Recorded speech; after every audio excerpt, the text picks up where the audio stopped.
मामा जी भागे लाला क्या आप सत्य बोलते हैं? जो इंद्र कुमार की रुदल सिंह मार दिया है। भागे लाला अखन तक तोरा विश्वास नहीं भेलो हन, अब तू केना विश्वास करबे? मामा जी हाँ आप अपने अभय कुमार के लिए कहकर की कसम खाइए, उसकी बाद मैं विश्वास करूंगा। बेटा आला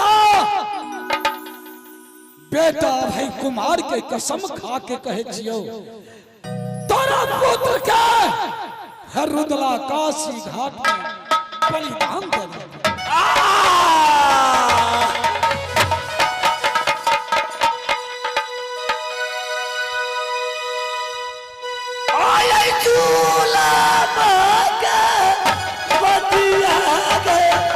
मैया जी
माँ दुर्गा, हे माँ, ये तो जुल्म कर दिया रुदल, इसीलिए उस टाइम में बिंगुल बजाया। रुदल सिंह यही सोचा, आज मेरे अमरजीत कुमार का जन्म हुआ है,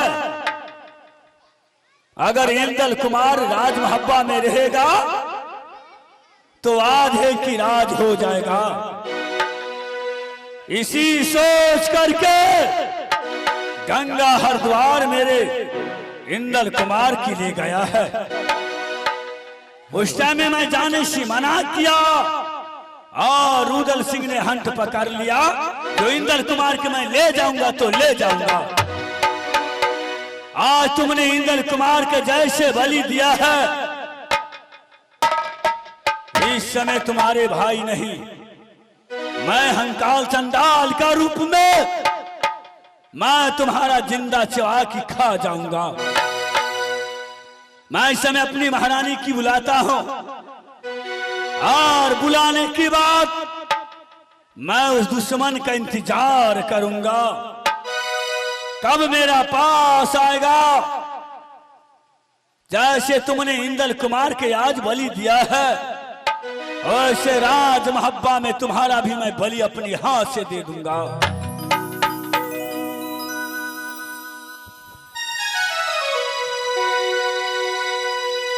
आह दियो दरसाना माँ, आह मोर रानिया में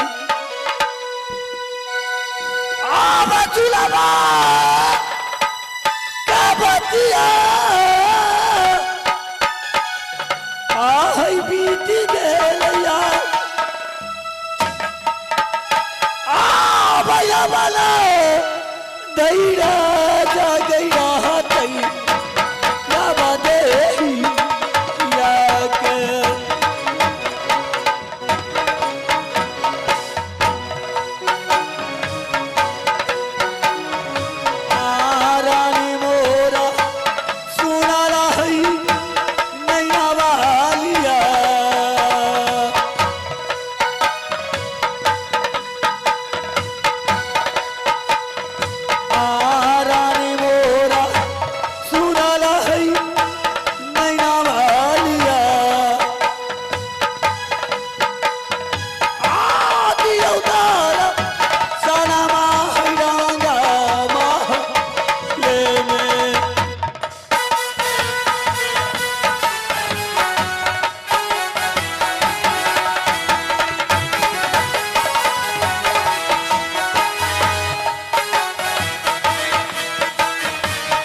हेलो हेलो, हाँ गाना चालू कीजिए, एक ठो रिकॉर्डिंग देखिए, उसके बाद फिर पाठ होगा।